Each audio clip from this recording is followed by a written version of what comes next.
kulit na itong mga aso to. May dog food kami dyan.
May chihuahua.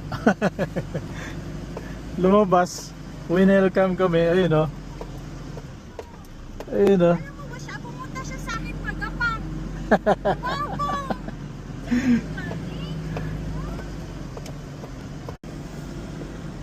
Ang cute lang. Hello po. Gandang araw din po. Ako po yung nag-message. Ay, sino bumaba? Oo, bumaba ako tapos pumunta doon sa ilalim. Ay, Tumigil kami. Pumunta sa akin. Bumawa naman. Oy, may isa pa. Hindi nakita namin. Papunta siya sa amin tapos pumailalim. mga chismosa kasi to sa mount. May pusa pa nga kayo. Opo. Labi. Pumunta sa akin. Sasakyan na ano. Bali, nandito kasi yung registration niya. Ah, pwede ba kami mag-register na? Sige. Saglit po.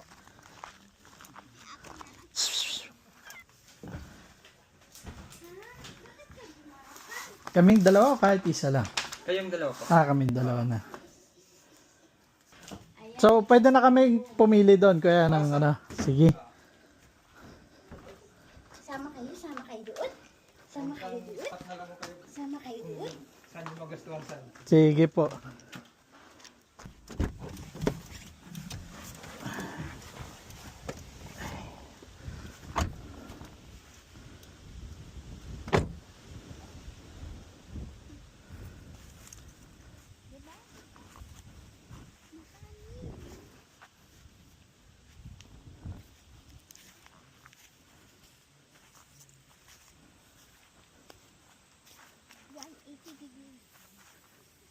Ganda.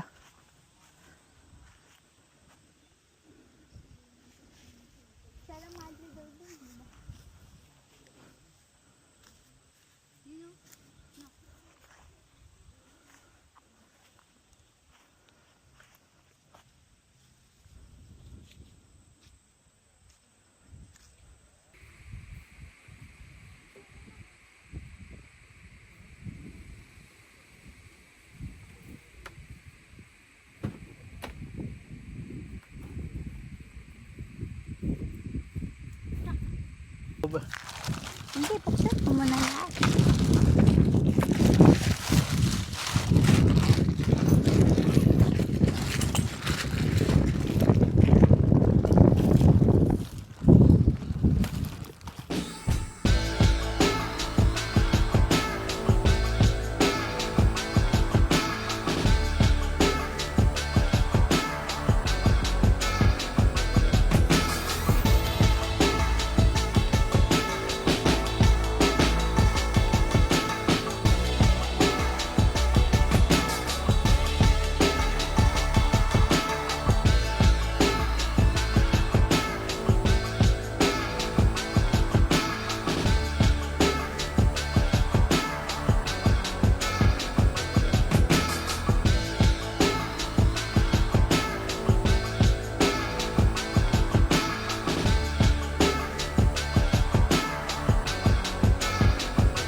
Ay.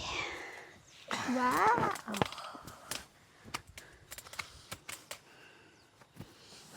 Ay.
Hello, good morning.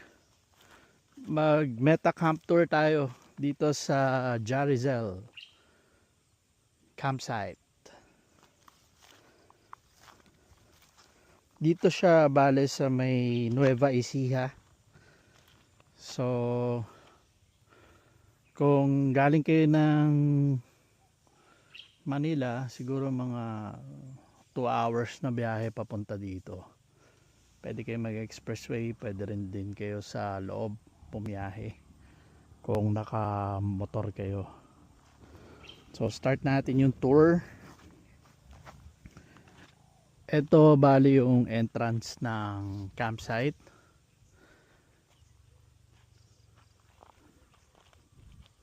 Tapos dito yung reception area. Bali yung camping grounds nandun siya sa may taas.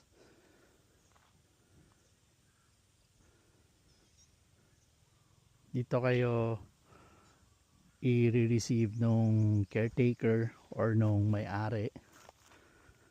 Dito magre-register kayo.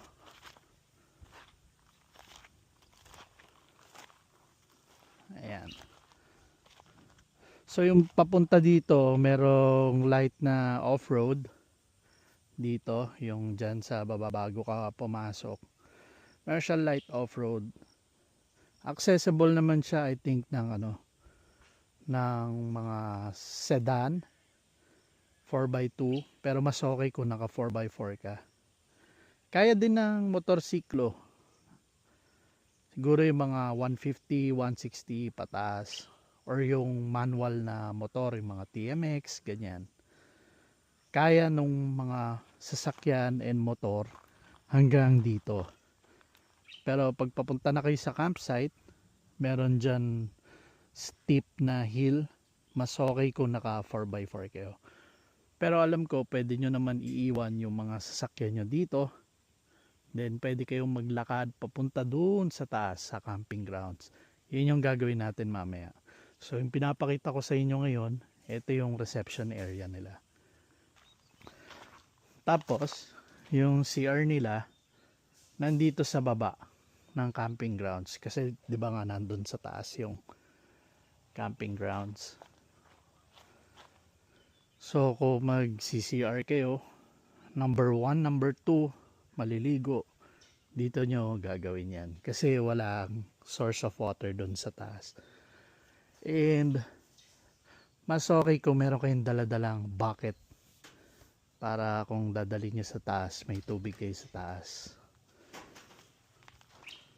Pag-akit kayo dun sa taas sa camping grounds, dito kayo dadaan. Pataas yan. Tapos liliko kayo dun. Medyo steep. Mas okay kung naka 4x4 kayo. Accessible yung taas ng 4x4. Pero minsan pag nandito yung may-ari, alam ko tumutulong sila iakyat yung mga gamit pataas. Kaya mas okay mag-message kayo dun sa page. Baka masaktuhan nyo na nandito yung owner ng campsite. 'Di ba? Mas ayos. So kami yung in-avail namin dito is yung overnight. Ilalagay ko dito sa screen yung rates nila. Check nyo na lang kung magkano. Parang kami dito nag-car camping kami. Ang binayad namin dito is 700 para sa car camping. Kasama na rin yung tent pitching doon. Plus, meron ding entrance na 100 pesos each. So, parang roughly nasa 900 pesos lang yung nagastos namin dito. So, ito yung CR nila. Dalawa yung CR nila. Male and female. Nandito yung male. Ito, pakita ko sa inyo. Ayan. Ayan. Walang shower pero meron naman tayong the universal Filipino thingy. Yung may-ari po, bumibisita naman dito regular. Tapos yan, under construction pa. Pinapanood kasi kami. Kasi bago pa lang tong campsite nila. So sa tingin ko dito yung parang preparation area ng mga pagkain. Kasi ito yung mga sa pambabae. Ayan.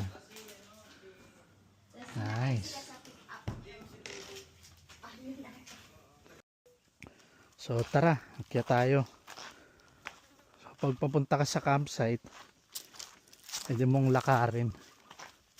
Dito ka akyat. Hindi yung sasakyan. Matarik, mas matarik kasi. Tapos kung nakasasakyan ka or naka-adventure bike ka, kaya dyan. Pero mas maganda kung 4x4. Yan yung dadaanan mo. Napaka matarik yan eh. Matarik. Kaya kahit na adventure bike. Kaya yan. Sobrang tarik. Kaya yan. Sa bagay. Umakyat sila. Mm. Dito yung mas better sa tao. Ito yung walkway nila. Pag maglalakad ka, paakyat doon sa campsite. Dito sa kabilang side. Sa kabilang side, yung mga sasakyan.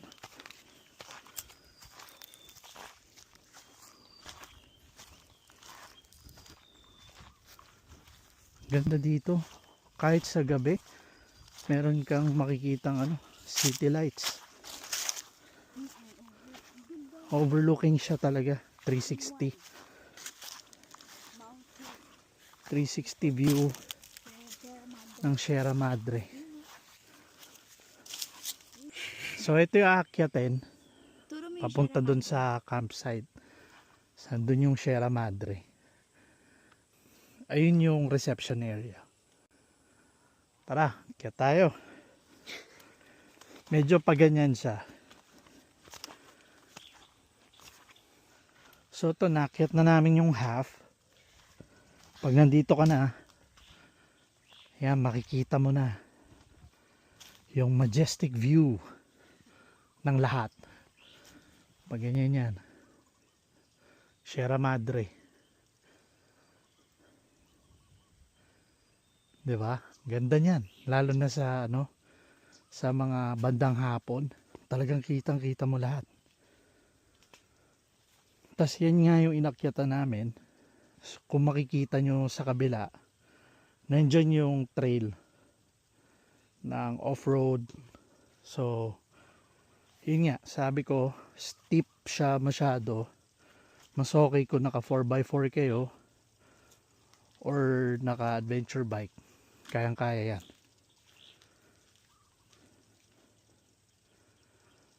Kaya din ng mga manual na motor to, yung mga TMX, ganyan, yung may mga cambio.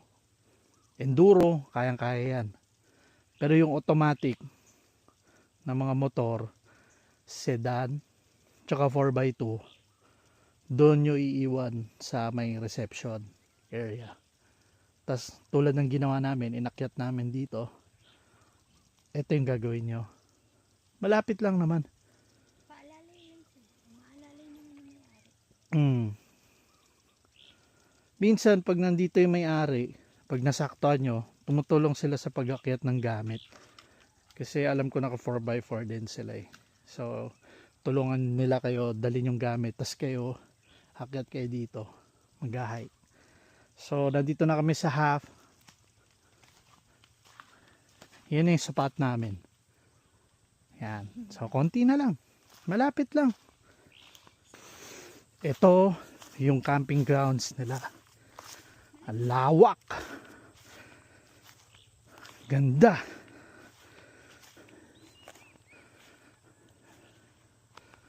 Yan yung view na sinasabi ko. Tingnan nyo. 360 yan.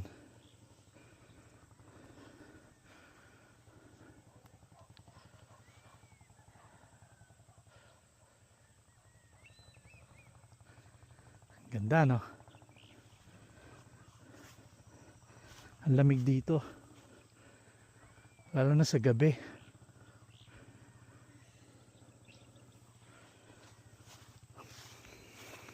Malawak yung camping grounds nila.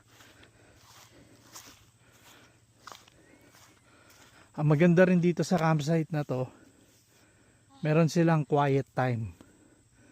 10 PM dapat tahimik na.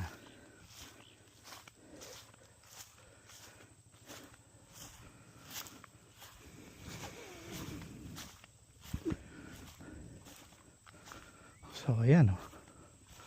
Ito yung camping grounds nila. Lawak, 'di ba?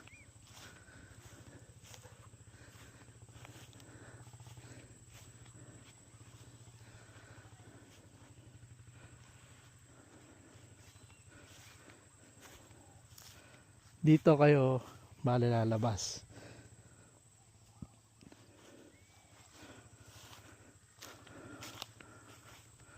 Ayun oh, ganda.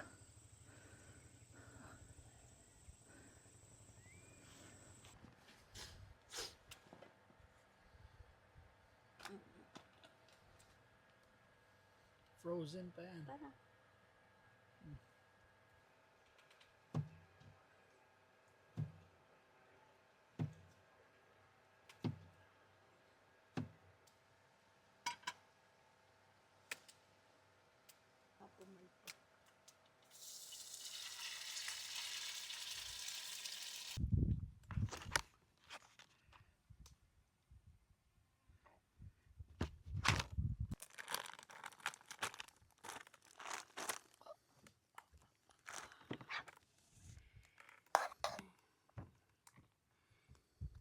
Sabi may hot sauce dyan.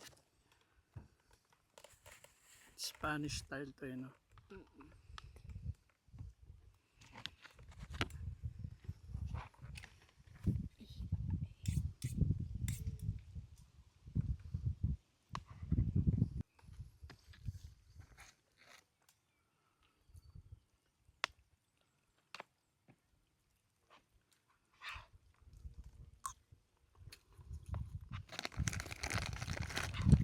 After them. Argentina.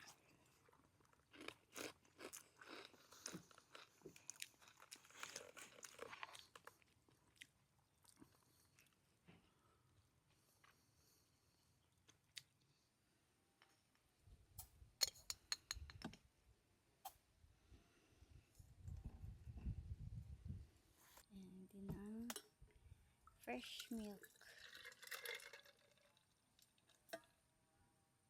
Ayan sa'yo. Ano na padami sa akin?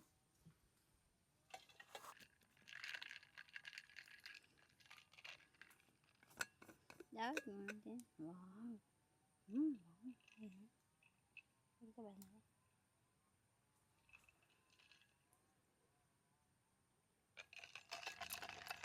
And the step to go from fringy parenting to child torture is a huge step. Oo, kasi inaano niya